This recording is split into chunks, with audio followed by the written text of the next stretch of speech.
거룩한 주일 하나님 앞에 나오신 여러분들을 환영하고 축복합니다. 이 시간 마음을 모아 함께 예배하겠습니다. 다 함께 자리에서 일어나셔서 찬양하겠습니다.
예수께서 세례를 받으시고 곧 물에서 올라오실새 하늘이 열리고 하나님의 성령이 비둘기같이 내려 자기 위에 임하심을 보시더니 하늘로부터 소리가 있어 말씀하시되 이는 내 사랑하는 아들이요 내 기뻐하는 자라 하시니라. 아멘. 거룩하신 성삼위일체 하나님께 찬송과 영광을 돌립니다. 오늘은 죄 없으신 예수님께서 하나님 아버지의 뜻을 온전히 이루기 위하여 세례를 받으신 날을 기념하는 주님의 수세 주일입니다. 만물을 새롭게 하시는 주님, 예배하는 저희 심령을 새롭게 하여 주셔서 저희도 하나님 아버지의 뜻에 순종하는 자녀가 되게 하여 주옵소서. 오늘 예배를 통하여 우리의 심령에 구원의 감격이 더욱 넘쳐나게 하시고 하나님을 향한 사랑의 마음도 더욱 샘솟게 하옵소서. 예수님의 이름으로 기원하옵나이다. 아멘. 찬송가 4장으로 하나님께 영광 올려 드리겠습니다.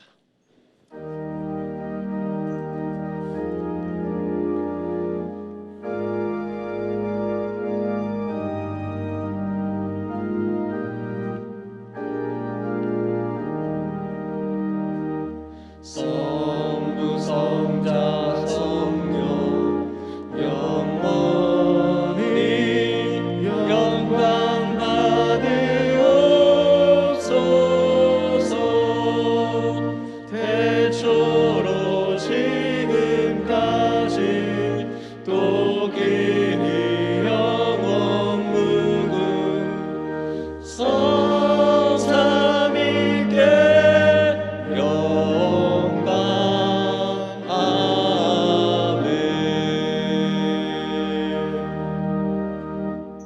자리에 앉으시겠습니다. 새해의 말씀으로 성시를 교독하겠습니다. 성시 교독문은 주보 1면과 화면을 참조해 주시기 바랍니다. 찬송하려다 하나님 곧 우리 주 예수 그리스도의 아버지께서 그리스도 안에서 하늘에 속한 모든 신령한 복을 우리에게 주시되 곧 창세전에 그리스도 안에서 우리를 택하사 우리로 사랑 안에서 그 앞에 거룩하고 흠이 없게 하시려고 그 기쁘신 뜻대로 우리를 예정하사 예수 그리스도로 말미암아 자기의 아들들이 되게 하셨으니 이는 그가 사랑하시는 자 안에서 우리에게 거저 주시는 바 그의 은혜의 영광을 찬송하게 하려는 것이라. 우리는 그리스도 안에서 그의 은혜의 풍성함을 따라 그의 피로 말미암아 속량 곧 제사함을 받았느니라. 이는 그가 모든 지혜와 총명을 우리에게 넘치게 하사 그 뜻의 비밀을 우리에게 알리신 것이요 하늘에 있는 것이나 땅에 있는 것이 다 그리스도 안에서 통일되게 하려 하심이라. 모든 일 그의 뜻의 결정대로 일하시는 이의 계획을 따라 우리가 예정을 입어 그 안에서 기업이 되었으니 이는 우리가 그리스도 안에서 전부터 바라던 그의 영광의 찬송이 되게 하려 하심이라. 아멘. 다 같이 기도하시겠습니다.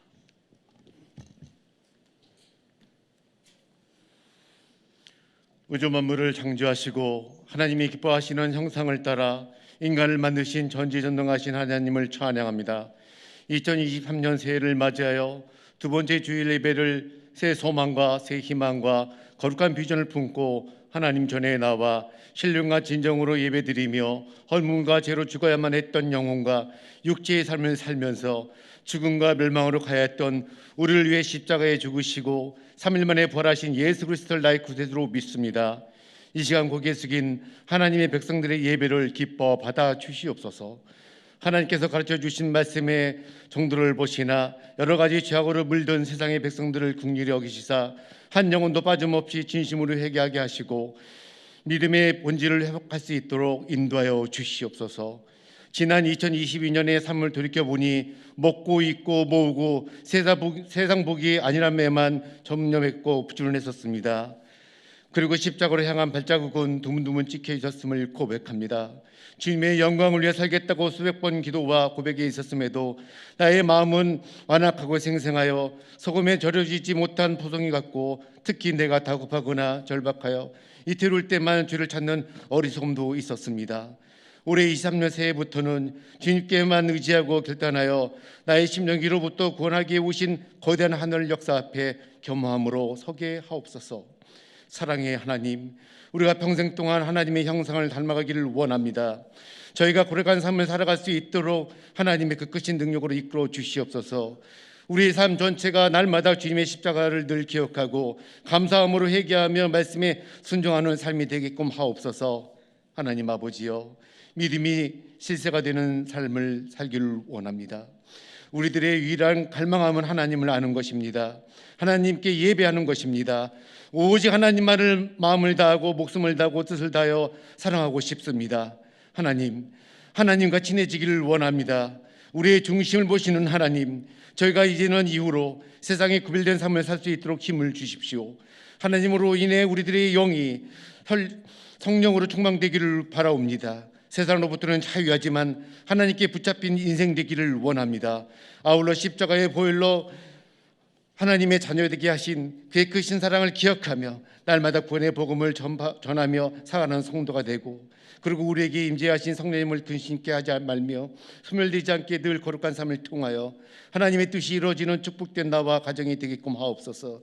우리를 회복시켜 주시는 주님, 주님의 몸된 교회에 드리는 우리의 헌신이 가정과 집안의 복으로 이어지도록 그 가정 위에 큰 은혜를 허락하여 주시옵소서. 올해도 주님의 선한 계획에 순종하게 하시고 세상에 좋은 씨앗을 심을 수 있는 은혜를 덧입혀 주시옵소서. 우리가 어디서 와서 무엇을 하다가 어디로 가는지 분명히 재인식을 하는 한 해가 되게끔 하옵소서. 우리는 모두 하나님께로 비롯되었으며 하나님께서 기뻐하시는 선한 일을 행하다가 장차 영원한 천국 백성이 된다는 목표의식을 되새김하는 한 해가 되게끔 하옵소서. 하나님, 간절히 원하옵기는 올해는 우리 중심교회가 우리 모두가 하나가 되어 예배로 하는 교회, 하나님께 영광을 돌리고자 하오니 영광을 받으시옵소서. 예수님께서 우리를 용서하시고 사랑하신 것처럼 우리도 서로 용서하고 사랑함으로 하나가 되어 아름다운 공동체를 이루어 예배로 나가는 교회가 되게끔 하옵소서. 교회를 위임하시는 우리 구영철 목사님을 은혜의 장중에 붙잡아 주시고 성령으로 능력을 더하사 교회의 공동체를 사랑으로 이끌어갈 때 주께서 함께하여 주옵소서. 목회를 동역하시는 부목사님들에게 가정에 하나님의 사랑이 가득하게 하시고 축복과 은혜를 누리게 하옵소서.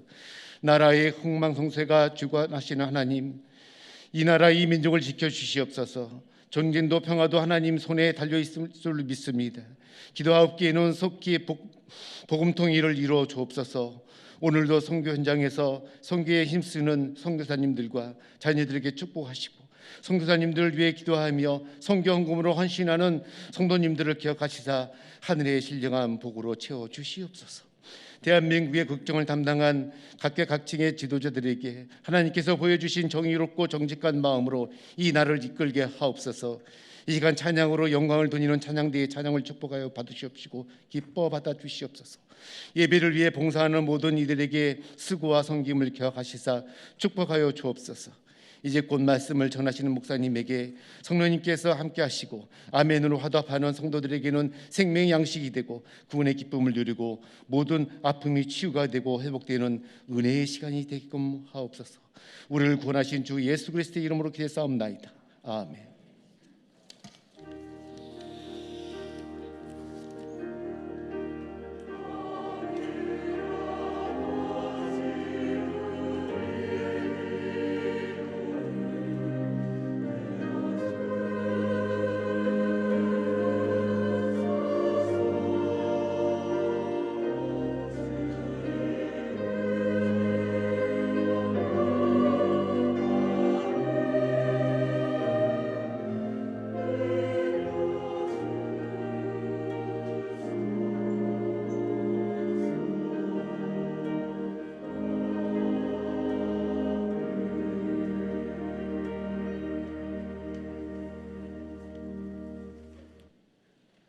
다 같이 자리에서 일어나셔서 마음과 정성을 다해 드린 예물을 하나님께 봉헌하도록 하겠습니다.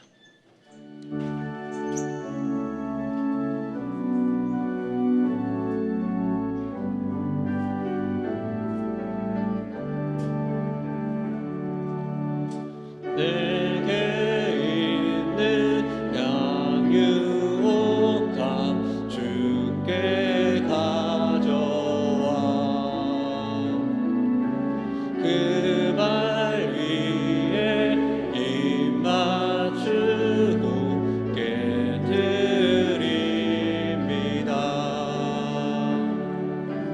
나를 위해 험한 산 길 오르신 그 발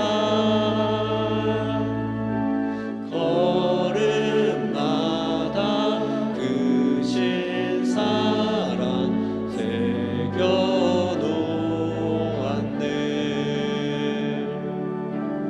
내게 있는 양유옥합 주께 가져와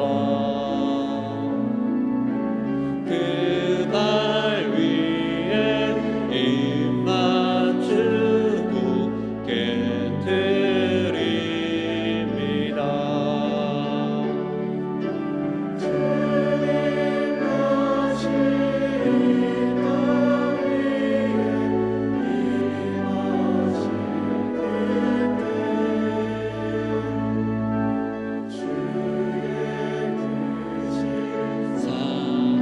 사랑으로 날 받아주소서.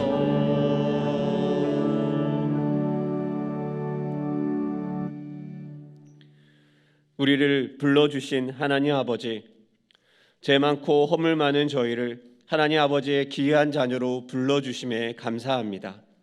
또한 자녀를 불러주시는 것을 넘어 하나님의 귀한 영적인 군사로 불러주심에 감사합니다. 내 삶, 나의 먹고 사는 것만 집중했던 우리의 삶에서 눈을 돌려 하나님의 부르심을 묵상하며 바라보는 저희가 되게 하여 주옵소서.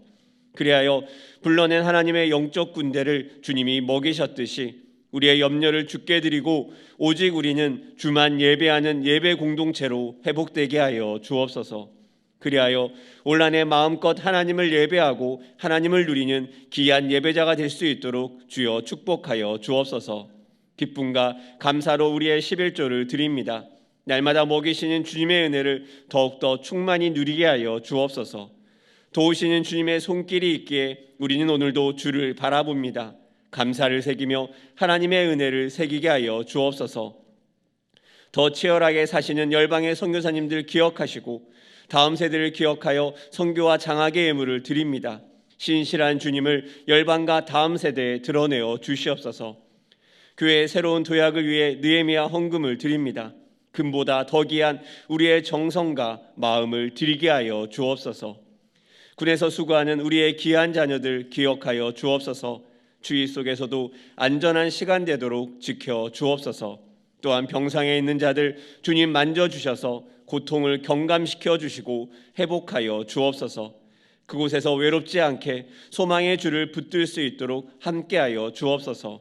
또한 삶에 치이고 예배의 열정이 식은 자들 다시 한번 불러주셔서 주님의 귀한 예배 가운데 은혜를 누리게 도와 주옵소서. 다시 한번 힘있게 하나님의 영적 군대로 나아갈 수 있도록 함께하여 주옵소서.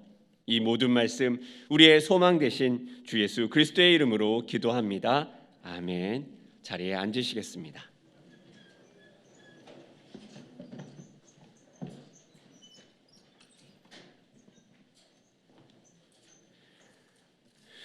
이 시간 유임 목사님 나오셔서 지난 공동의회에서 결의된 내용을 안내해 드리도록 하겠습니다.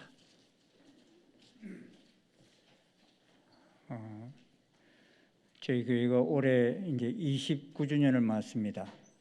이렇게 29주년 맞는데 사실은 저희 교회가 처음 시작할 때는 지금 우리 정성환 장로님 저기 앉아 계시지만 이런 분들이 50대 때 다 일남 선교하고 뭐 이랬어요. 그런데 이렇게 한 30년을 지나니까 저희 교회도 상당히 연령층이 다양해졌다 이렇게 생각이 들어서 교회가 연세 드신 어르신들도 많고 또 감사한 것은 어린아이들도 저희 교회가 그래도 상당히 많은데 또 저희 교회가 참 29년 전부터 해왔던 일이 뭐냐면 아기 학교를 했지 않습니까? 2살짜리, 1살짜리 이런 아이들이 아기 학교를 했는데 그 아이들이 지금 장가 간다고 목사님 주례해 주세요 그러면서 이렇게 와요. 이게 얼마나 참 감사한지 모릅니다. 그런데 이런 우리 젊은이들이 계속해서 어른 사역으로까지 잘 이렇게 대를 이어가게 하기 위해서 저희들이 작년부터 지금 코로나의 상황 속에서도 아이들의 믿음을 잃지 않게 하기 위해서 여러 가지로 교회 학교에도 지금 시스템을 복구시키고 교회를 리모델링을 하고 있고 이런 상황이 있습니다. 네, 올해 저희들이 좀 이 청년부에서 이제 올라오는 이런 젊은이들을 좀 더 우리 교회에 좀 잘 정착할 수 있기 위해서 올해 이 3부 때 그래도 제일 젊은 층들이 많이 나오거든요. 많이 나와서 예배도 좀 바꾸어 나가면 좋겠다. 예배 스타일도 바꾸어 나가면 좋겠다 하는 그런 마음들을 가지고 하는데 제일 문제가 뭐였는가 하면 이 결혼한 아이들, 이 영아부들이 예배드려야 할 그 아이들이 예배드릴 장소가 없어요. 이 12시의 시간에. 그래서 저희들이 지금 지하 1층 믿음관에 대대적인 공사를 이달부터 지금 시작했습니다. 시작하고 믿음관 공사를 영아부가 예배드릴 수 있는 환경으로 바꾸자 해서 한 달 동안 지금 공사가 이미 진행되고 있습니다. 그리고 2월 부흥회 후에는 또 엘리베이터도 다 교체가 될 것이고 이런 영상 작업이나 여러 가지가 교체가 되어질 것입니다. 이를 위해서 여러분들이 지난 1년 동안 또 내미의 헌금도 많이 해 주셨어요. 2억 원을 저희들이 목표로 해서 시작을 했는데 지금 한 1억 원 정도가 헌금되어졌습니다. 헌금되어졌는데 헌금한 분들을 쭉 가정을 보니까 180가정이 동참을 하셨더라고요. 그래서 제가 그 부분에 있어서 좀 조금 아쉬운 마음이 있어요. 우리 교회가 한 650가정 정도 됩니다. 그래서 다 우리 자녀들이나 손주들을 위한 일인데 이 일에 온 교인이 다 좀 동참을 해줬으면 좋겠다 하는 마음이. 금액 액수가 문제가 아니에요.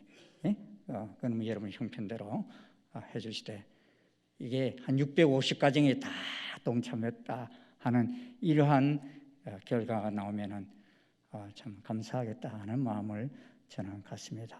그래서 저희 교회가 올해 하나되 예배하는 이 교회가 어느 세대든 상관없이 모두가 다 힘있게 하나님을 예배하는 공동체로 나아가기를 소원합니다. 이미 우리 수요 예배와 한밤의 기도회 이럴 때 많은 분들이 나오셔서 새롭게 예배하는 것을 볼 때 제가 마음이 기쁩니다. 여러분 예배 생명을 걸고 올 한 해 온 세대가 같이 예배하는 이 일에 동참해 주시고 또 우리 다음 세대들까지도 하나님을 잘 예배할 수 있는 그런 교회가 되는데 힘써 주셔서 함께 달려갈 수 있기를 바랍니다. 고맙습니다.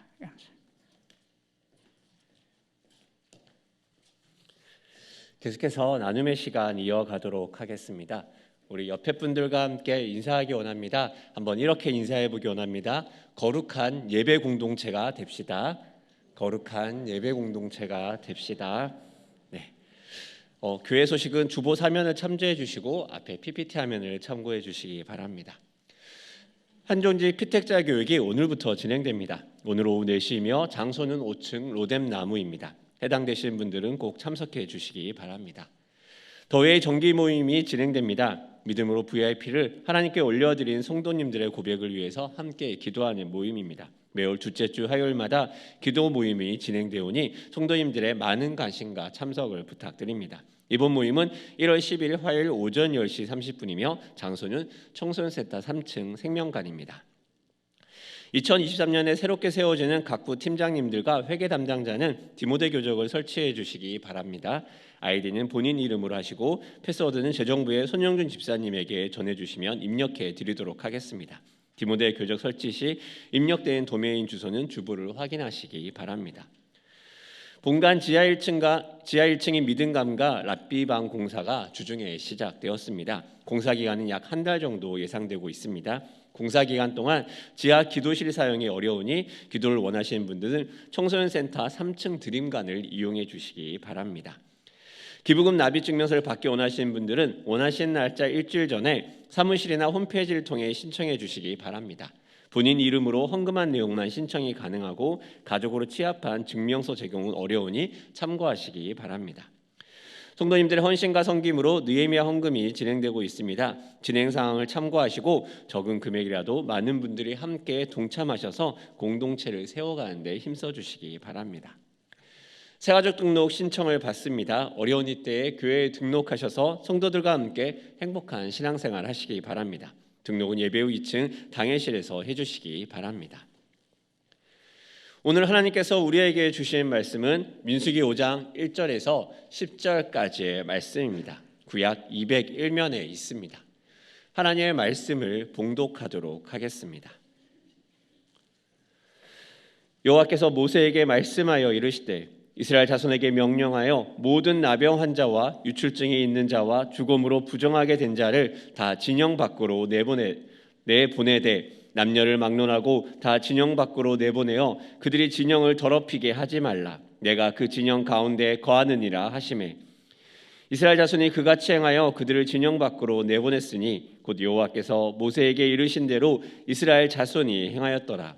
여호와께서 모세에게 말씀하여 이르시되 이스라엘 자손에게 이르라. 남자나 여자나 사람들이 범하는 죄를 범하여 여호와께 거역함으로 죄를 지으면 그 지은 죄를 자복하고 그 죄값을 온전히 갚되 5분의 1을 더하여 그가 죄를 지었던 그 사람에게 돌려줄 것이요 만일 죄값을 받을 만한 친척이 없으면 그 죄값을 여호와께 드려 제사장에게로 돌릴 것이니 이는 그를 위하여 속죄할 속죄의 순양과 함께 돌릴 것이니라. 이스라엘 자손이 거제로 제사장에게 가져오는 모든 성물은 그의 것이 될 것이라. 각 사람이 구별한 물건은 그의 것이 되나니 누구든지 제사장에게 주는 것은 그의 것이 되느니라. 아멘.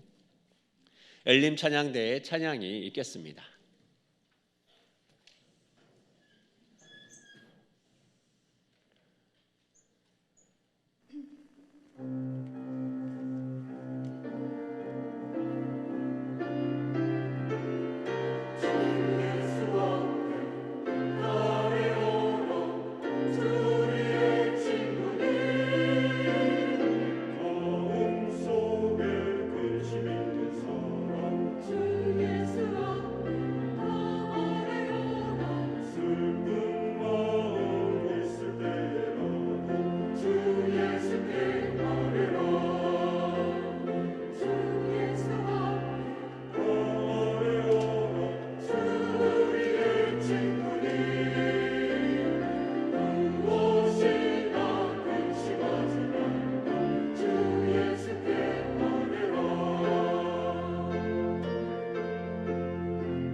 아멘.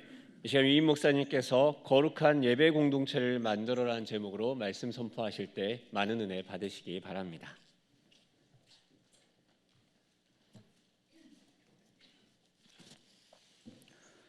(1969년) 스탠포드 대학 심리학 교수인 짐 바르도는 하나의 실험을 계획하였습니다. 그는 유리창이 깨지고 번호판이 없는 자동차를 사서 거리에 방치를 합니다. 그리고 나서 사람들이 어떻게 대하는지, 이 자동차를 어떻게 대하는지 그것을 유심히 관찰하기 시작했습니다. 사람들은 망가진 그 자동차의 배터리를 떼가고 타이어를 떼가고 부품들을 훔쳐가고 이래서 나중에는 차가 다 망가진 것으로, 부서지는 것으로 끝을 맺습니다. 이 실험의 결론은 깨진 유리창 하나를 중심으로 범죄가 확산되었다는 것입니다. 이 이론을 근거로 해서 1990년 뉴욕 시장인 줄리 아니는 지하철에, 너무 뉴욕 지하철에 막 그 낙서가 많았어요.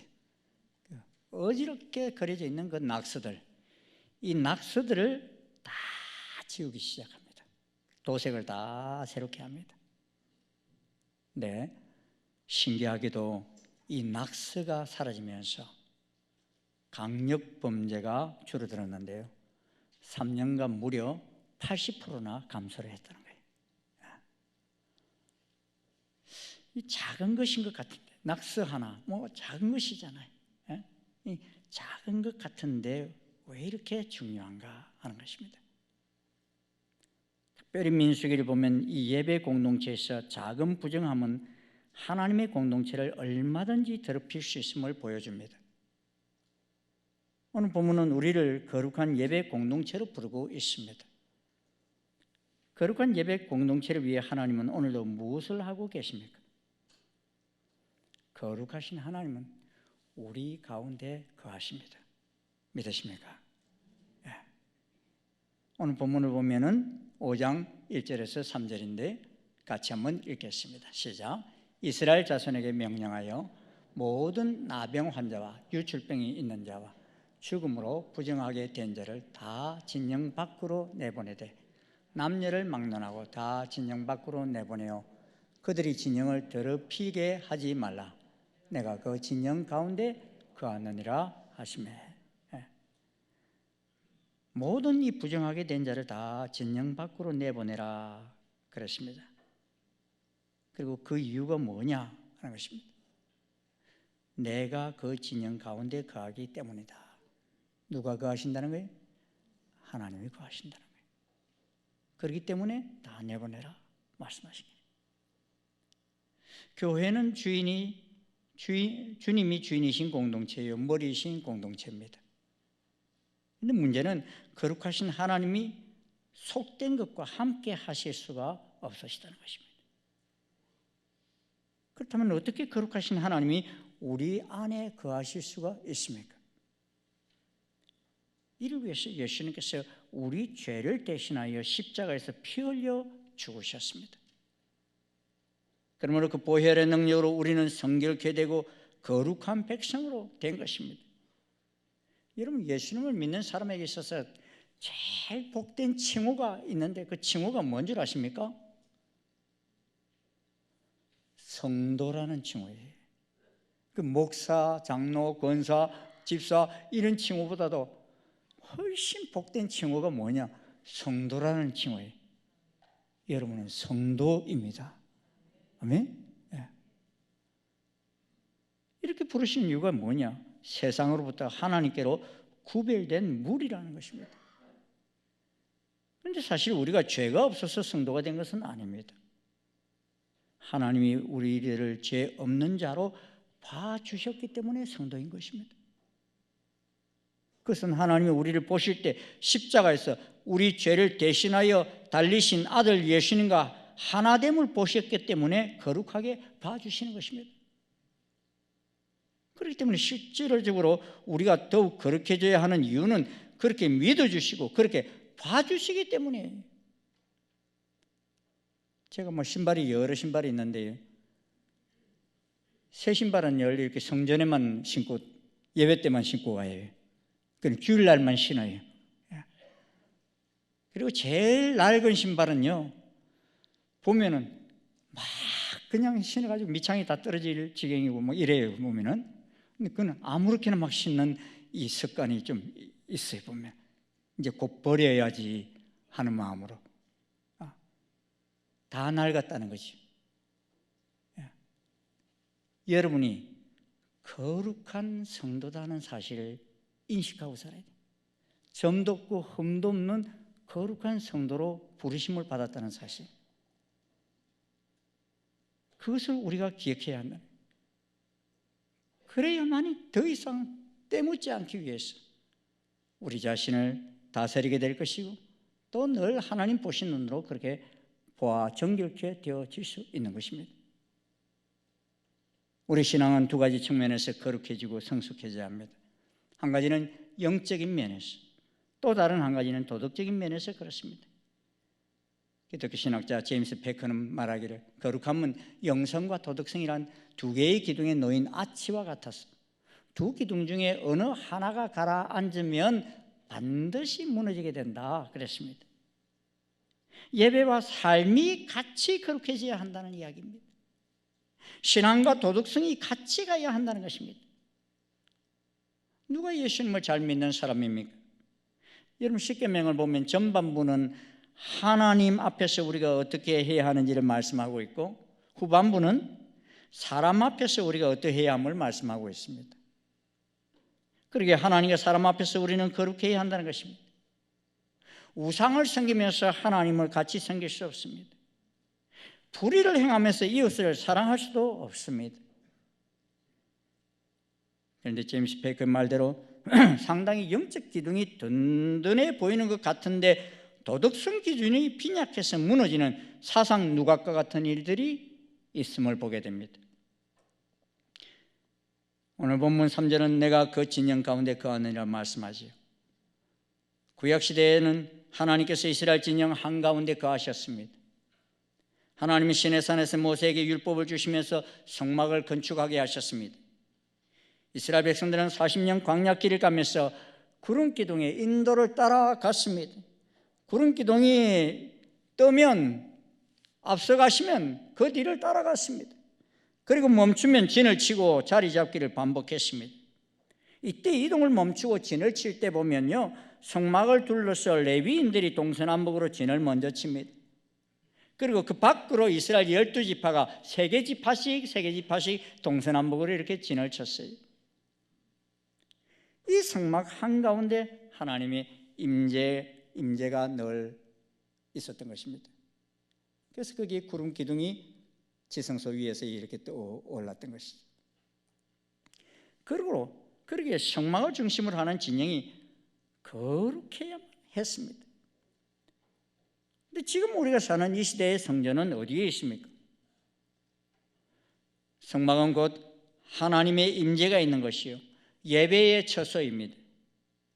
1차적으로 예수님을 믿고 하나님을 마음에 모시고 사는 우리가 성전입니다. 아멘? 우리가 성전이에요. 고린도전서 3장 16절 17절은 이렇게 말씀하지요. 같이 읽어보시겠습니다. 시작. 너희가 하나님의 성전인 것과 하나님의 성령이 너희 안에 계시는 것을 알지 못하느냐. 누구든지 하나님의 성전을 더럽히면 하나님이 그 사람을 멸하시리라. 하나님의 성전은 거룩하니 너희도 그러하니라. 그러게 성도가 모인 가정과 다락방과 교회도 성전입니다. 거룩하신 하나님께서 지금 우리들의 내면 속에 와 거하십니다. 예수님은 그런 말씀을 하셨죠. 너희가 성전을 허물라 내가 3일 만에 다시 일으키리라 그랬습니다. 이는 성전된 주님의 몸을 상징하였기에 그렇게 말씀하신 것입니다. 하나님이 우리 가운데 계시면 우리가 어떻게 반응하면 됩니까? 우리 속에 거룩하신 하나님이 계시면 당연히 부정한 것들과 죄악들이 다 물러나야 합니다.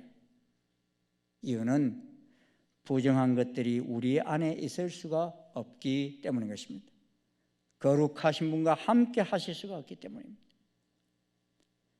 만약 있다면 병이 듭니다. 망가집니다. 그러게 하나님이 거하시는 거룩한 곳 밖으로 몰아내야 하는 것입니다. 이 같은 지침은 매우 가혹해 보입니다. 하지만 위생적으로나 영적으로 공동체의 거룩성을 유지하기 위한 매우 당연한 조치입니다. 최근 중국에서는 이 중국 백신에 뭐 문제가 있는지 코로나가 다시 심각하게 확산되기 시작했습니다. 그래서 여러 나라에서 입국자 중에서 양성 반응이 나오면 바로 격리 조치를 시작했습니다. 그랬더니만 지금 중국은 입국 제한에 뿔이 나가지고 가지도 말고 사지도 말자, 너 한국 뭐 또 이렇게 부르짖어요. 네, 안 와도 뭐 큰 문제가 없는데 이 중국 안에가 지금 보통 문제가 아닙니다. 왜? 화장장이 다 마비가 돼버렸어요. 너무 죽어가는 사람이 많아가지고. 그런데 시신은 또 집안에 모시지 못하게 해놨어요. 어떤 일이 일어나고 있는 줄 아십니까? 아파트 주차장이나 화단에서 화장을 하고 있어요. 저희 지금 그 사진입니다.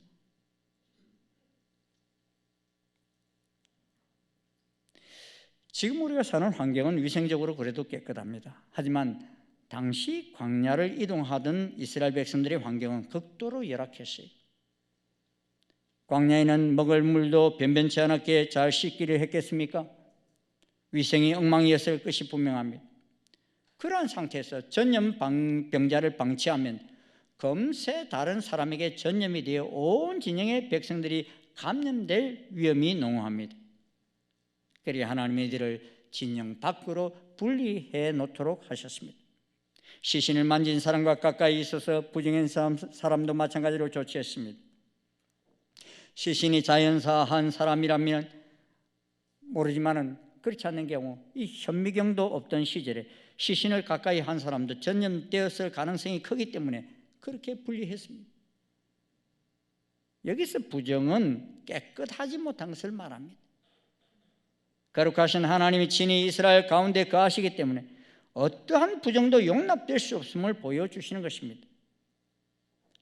훗날 예수님은 인류의 모든 죄와 부정함의 치유자로 오셨지요. 그래서 오셔서 문둥병자를 고쳐주시고 혈류병 환자를 고쳐주시고 죽은 자를 살려주셨습니다. 우리를 죄악으로부터 정결케 씻어주셨습니다. 이렇게 예수님에게 부정과 죄를 씻음받은 성도와 교회 공동체는 늘 영적 정결함을 추구해야만 합니다. 사랑하는 성도 여러분, 오늘 우리 각자가 우리 내면에서 몰아내야 할 것이 무엇인지 돌아보십시오. 우리 정신과 몸과 영혼을 감염시킬 위험 요소가 무엇인지 하나님 보시는 눈으로 우리를 좀 볼 수 있기를 바랍니다. 코로나가 심하여 한때는 이렇게 가족 중에 한 사람이라도 걸리면은 격리된 장소로 가게 되는 그때가 있었지요. 근데 그때에 저희 손녀가 유치원에서 걸려서 왔는지 제일 먼저 걸려버렸어요. 아무런 증세도 없는데 검사를 해보니까 양성 반응이 나온 거예요. 그래서 신고했더니만요, 보건소에서 아예 차가 왔어요. 격리된 장소로 가야 된다고. 근데 너무 어렵기 때문에 아이 혼자 보낼 수 없어서 걸리지도 않는 아빠가 같이 동행을 해서 갔는데요,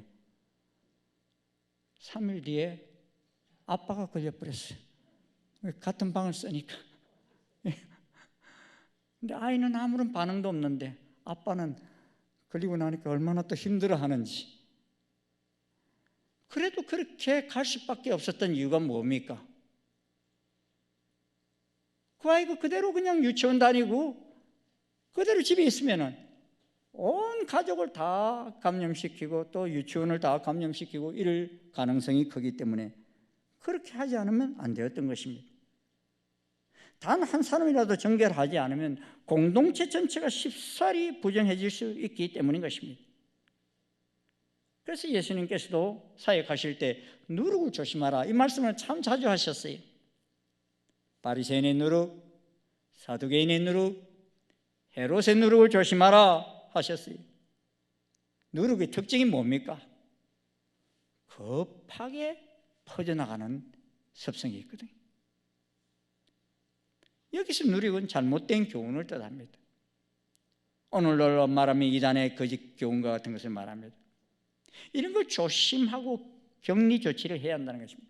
그래서 성경에 보면 이단과요 만나지도 말라고 그러잖아요.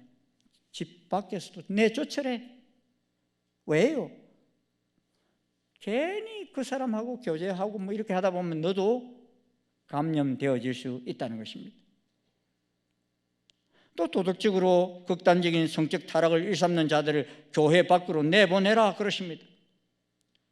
고린도전서 5장 1절 2절을 보면 너희 중에 심지어 음행이 있다 함을 들으니 그런 음행은 이방인 중에서도 없는 것이라. 누가 그 아버지 아내를 취하였다 하는도다. 그리하고도 너희가 오히려 교만하여져서 어찌하여 통한이 여기지 아니하고 그 일 행한 자를 너희 중에서 쫓아내지 아니하였느냐. 이런 일이 어떤 교회에 있은 거예요? 고린도 교회에 있었다는 것입니다. 우리 중에는 탐심이라는 누룩이 있을 수 있습니다.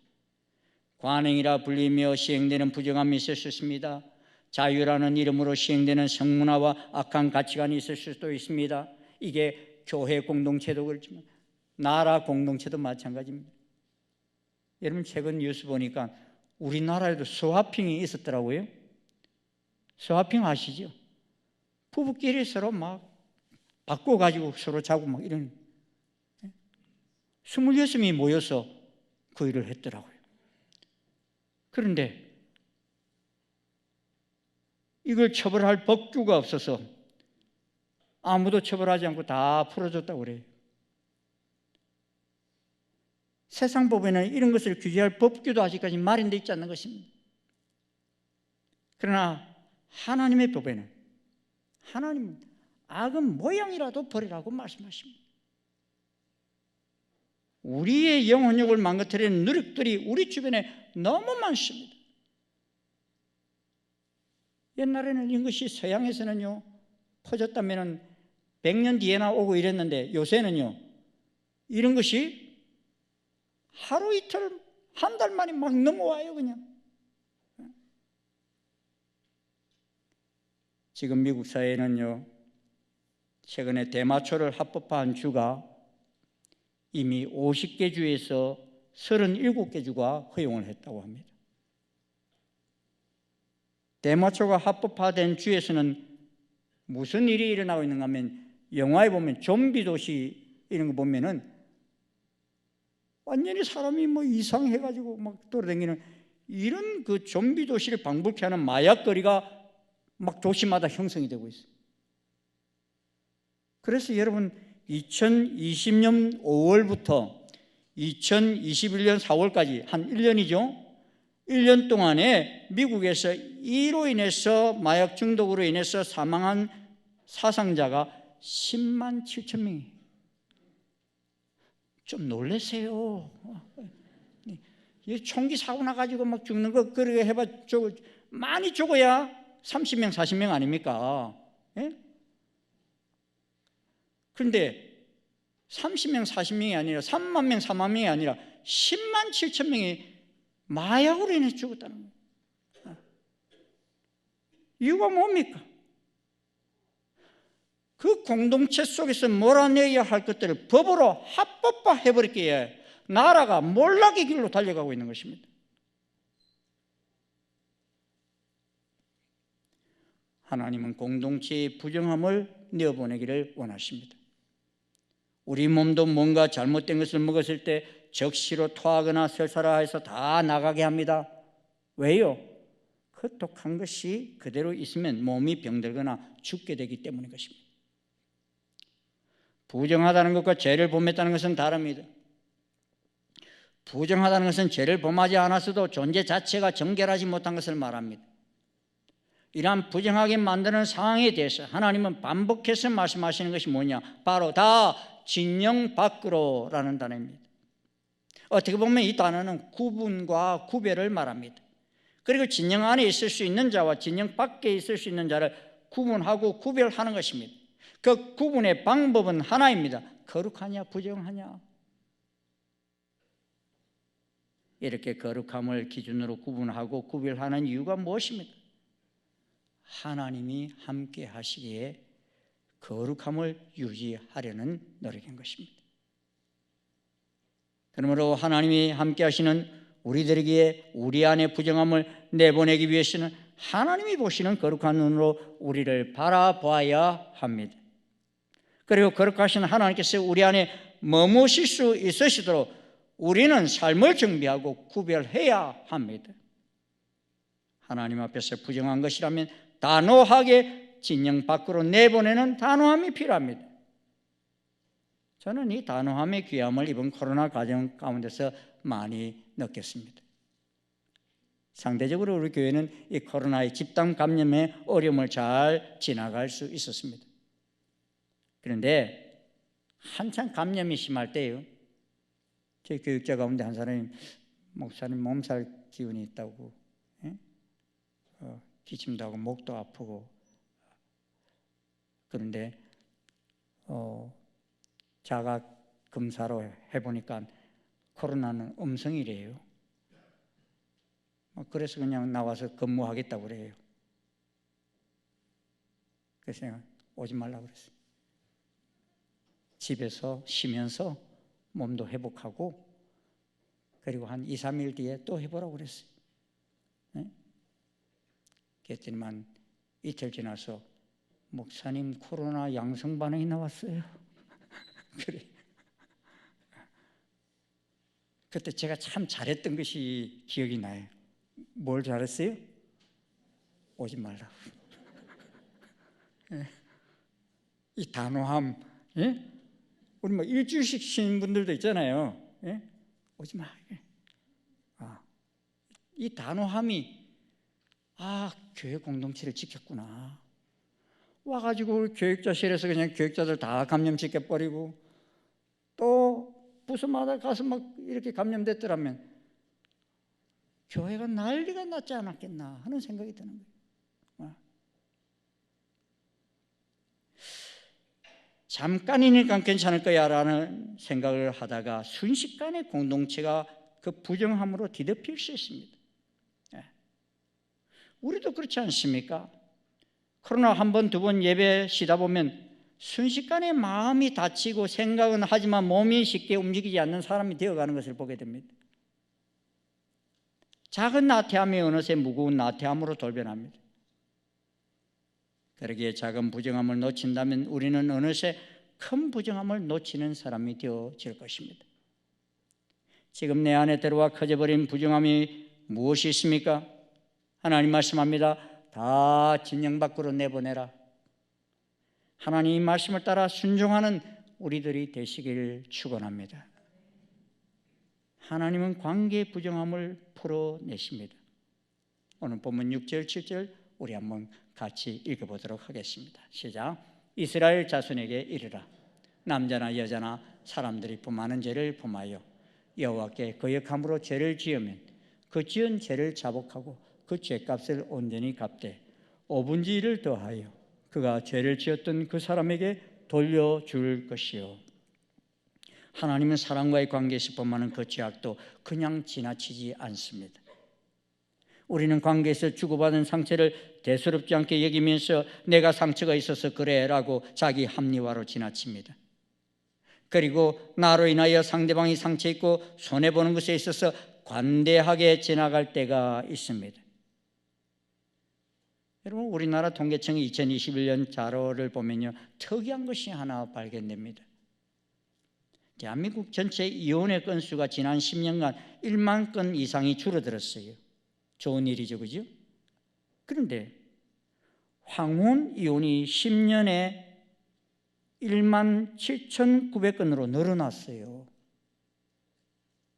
그러니까 일반 이혼은 줄었는데 황혼 이혼은 늘어나가지고 이혼하는 세상 중에 한 상이 황혼 이혼이라는. 저 요새 몸조심하게 돼요.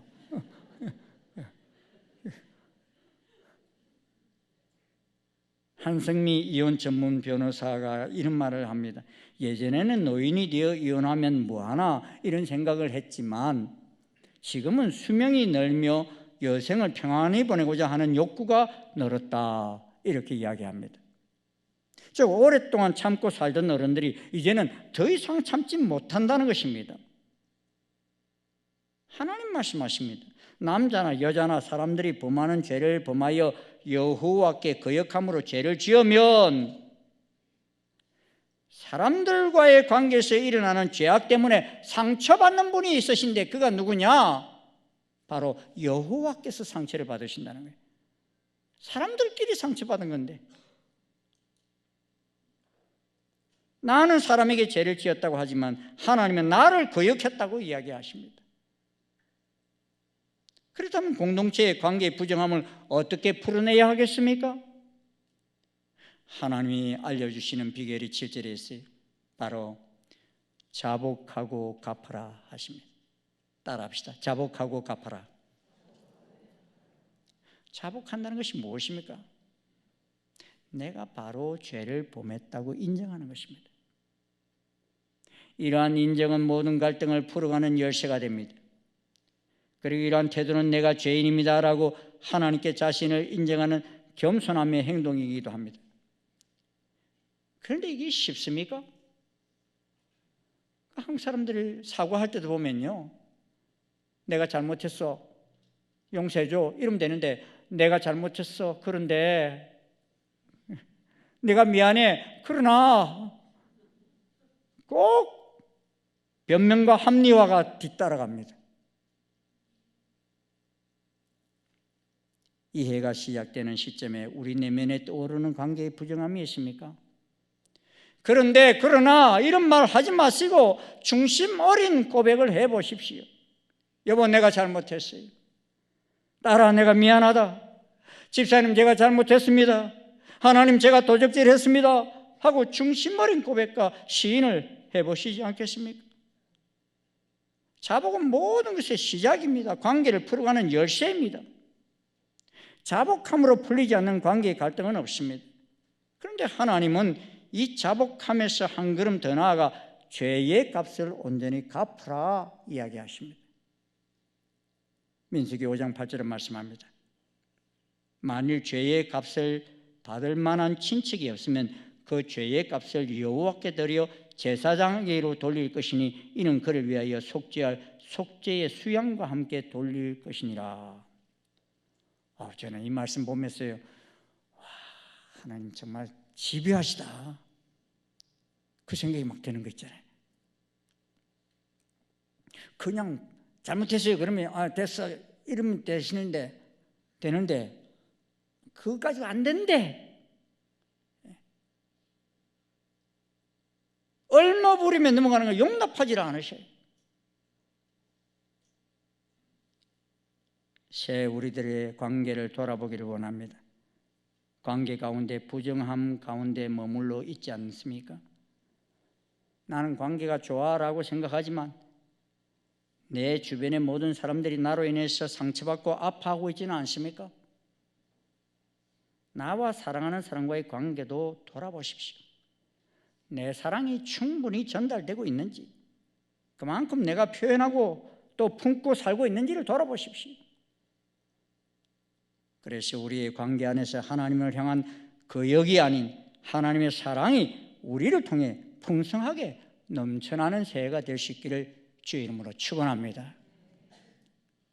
우리는 이웃에게 범하는 잘못을 대수롭지 않게 생각하지만 하나님은 이웃에게 범하는 죄는 곧 하나님께 범하는 죄로 여기십니다. 왜냐하면 하나님과의 관계와 이웃과의 관계는 하나이기 때문입니다. 부부 간에 서로 싸우는 것이 부부끼리만 죄 짓는 것이 아닙니다.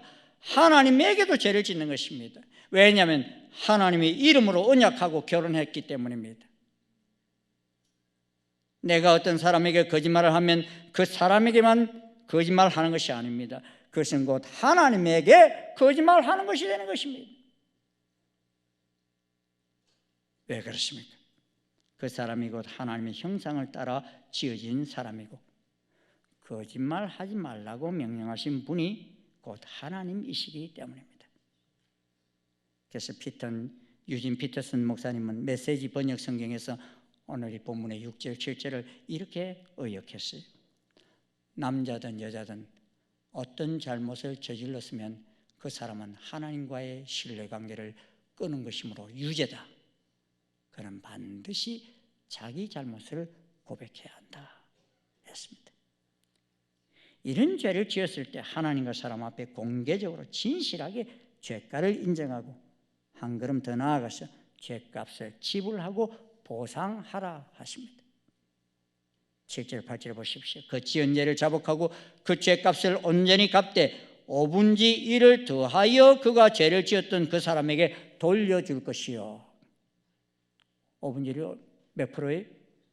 20%. 20%를 더 더해가지고 주래요. 훔친 물건이나 파손한 물건뿐만 아니라 그것에 20%를 더한 것을 갚아서 물질적인 피해와 정신적 피해를 보상하라 하십니다.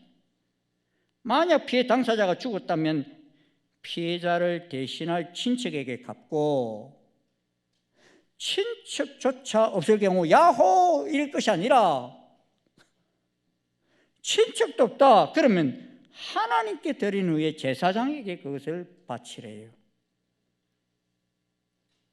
이것은 이웃에게 손해를 끼친 것이 곧 하나님에게 손해 끼친 거라는 의미인 것입니다. 이는 한마디로 회개에 합당한 열매를 맺어라 하는 것입니다. 우리가 죄를 짓고 하나님에게만 용서를 구하면 당사자가 용서가 됩니까? 어떤 사람에게 간음죄를 짓거나 도둑질을 하거나 살인하거나 거짓말하거나 이웃의 소유를 탐하는 죄를 짓고서 하나님 잘못했습니다 고백한다고 끝납니까? 아니라는 것입니다. 당사자에게도 역시 죄를 고백하고 용서를 구해야 합니다. 죄를 인정하고 사죄해야 매듭이 풀어진다는 것입니다. 당사자와의 관계를 회복하는 데까지 가야 한다는 것입니다. 왜냐하면 그도 하나님이 구원해야 할 대상이기 때문인 것입니다. 예수님을 만난 삭개오가 뭐라고 그랬습니까?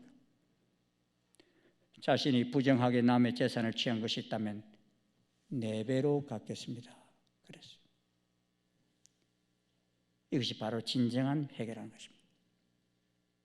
신앙과 삶이 일치할 때 우리의 복음은 힘을 얻게 된다는 것입니다. 몇 년 전에 친구 자녀 결혼식이 있어서 참석하는데 또 다른 친구가 저한테 전화를 했어요.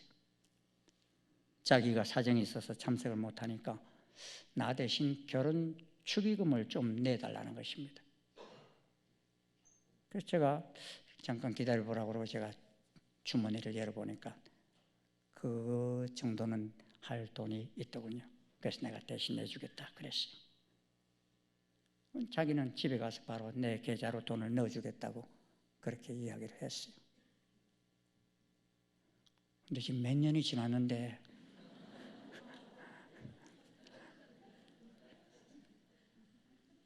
그 전화가 안 와. 그 이후에 만났는데도 그건 또 말을 안 해. 근데 내가 그 돈 달라 소리를 못 하겠어. 근데 그분은 까먹은 것 같은데 왜 나는 안 까먹지?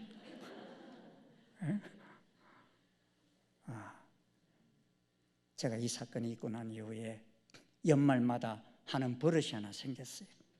무슨 생각이면 나도 이게 잘 까먹거든요. 나이가 들어서 그런지 돌아서면 이렇게 잊어버리는 것이 있더라고요. 그래서 혹시나 내가 지난 한 해 동안에 누군가에게 줘야 될 것을 잊어버리고 지나친 것은 없나 이런 걸 또 되돌아보고 또 하나님 앞에서 내가 이 뭔가 11조를 떼먹은 거나 도적질한 것은 없나 이런 것도 이게 뭐 큰 것은 이게 놓치지는 잘 않는데 이 잔잔하게 생기는 그런 것들을 자칫 잘못하면 놓치게 되는 거 있잖아요. 예?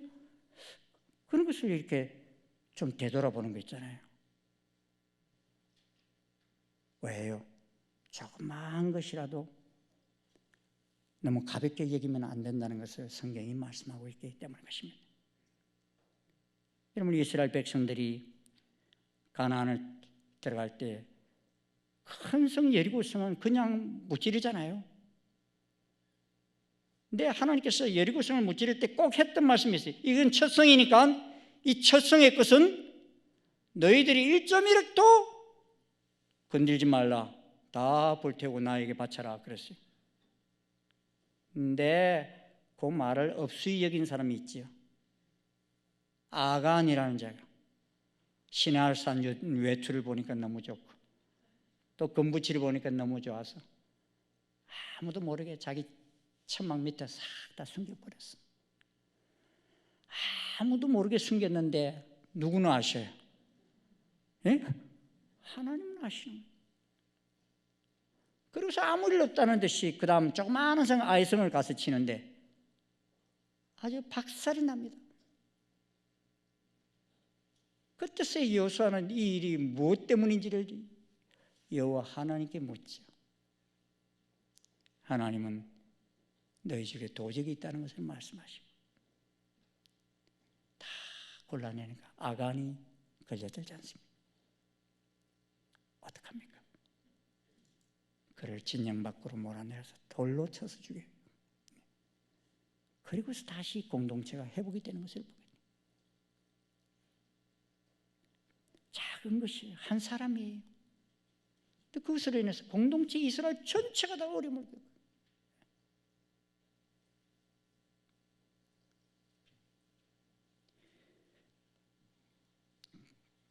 지금은 우리에게 오신 하나님이 결코 떠나지 않습니다.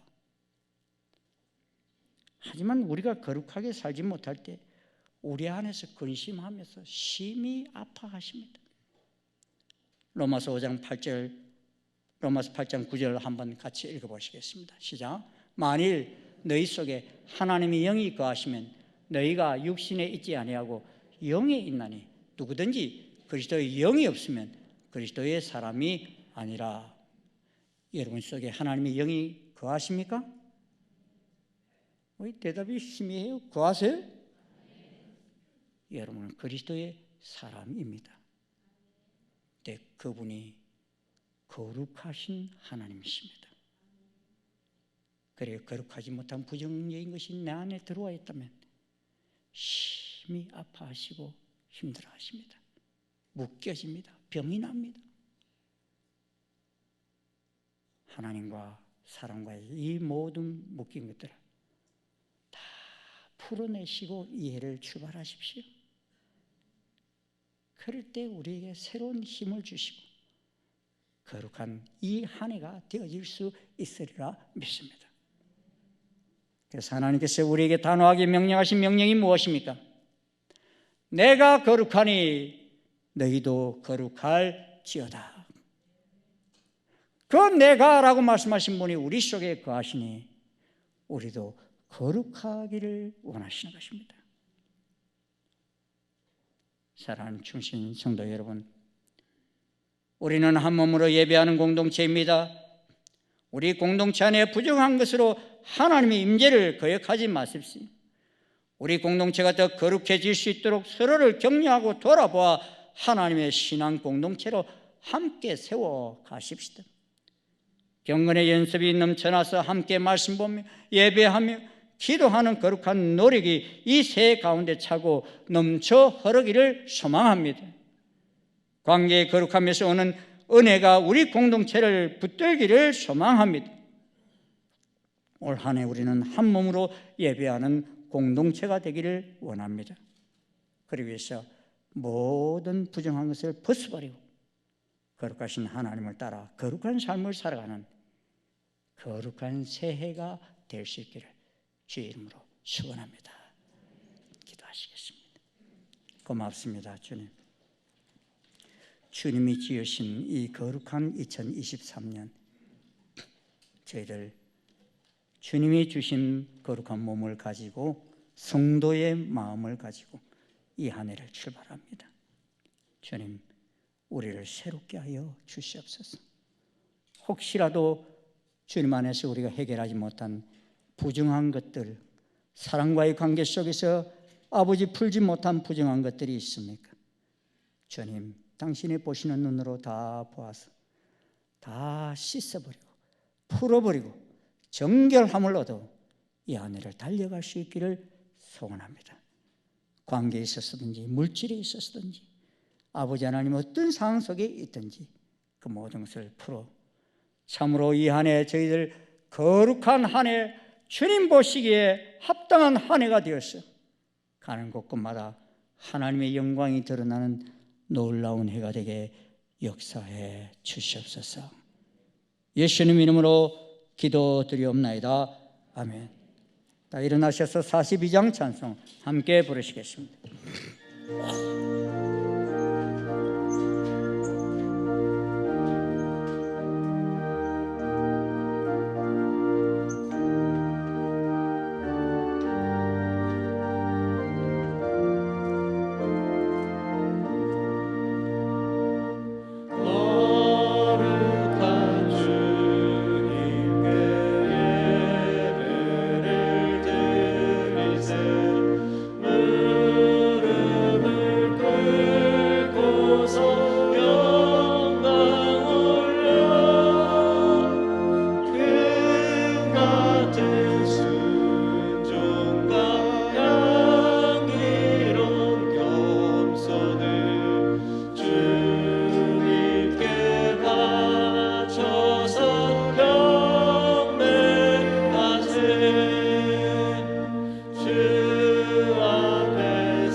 예수님의 은혜와 하나님 아버지의 그 크신 사랑과 성령님의 교통 역사 인도하심이 거룩한 새해를 주신 하나님께 감사함으로 이 몸과 마음과 물질과 시간과 모든 것을 거룩히 구별하여 드리기를 소원하고 나아가는 아버지 모든 주의 자녀들 머리 위에 이 대한민국 위에 저 북녘 땅 위에 지금부터 영원토록 함께 하옵시기를 간절히 축원하옵나이다.